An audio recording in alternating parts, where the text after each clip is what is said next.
Hello दोस्तों, मैं हूं शहजाद अली और आप देख रहे हैं मेरा YouTube channel Shahzad Ali online. तो आज हम बात करेंगे इंग्लिश के कुछ फेमस प्रोवर्ब्स जिनको हम आम जिंदगी में इस्तेमाल करते हैं।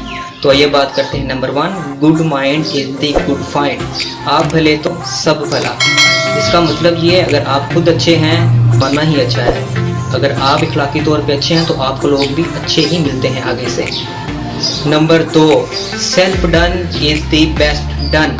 आप काज महाकाज। मतलब ये है सबसे बेहतरीन काम वो है जो अपने हाथों से किया जाए। इसलिए कहते हैं अपना काम दूसरों पर नहीं छोड़ना चाहिए, अपना काम खुद करना चाहिए। Self done is the best done. Number 3, a man is known by the company he keeps. इंसान अपनी सोहबत से पहचाना जाता है। A man is known by the company he keeps. इंसान अपनी सोहबत से पहचाना जाता है कि वो किस तरह के लोगों के अंदर उठता बैठता है, उस तरह के लोग उसकी पहचान रखते हैं, उसके दोस्त कैसे हैं, उसका आना जाना उठना बैठना किस तरह के लोगों के अंदर शामिल है। तो अगर आपको मेरी ये वीडियो अच्छी लगी है तो चैनल को सब्सक्राइब कर दें और बेल आइकन को प्रेस कर दें ताकि हमारी हर आने वाली वीडियो आप तक आसानी तक पहुंच सके। शुक्रिया।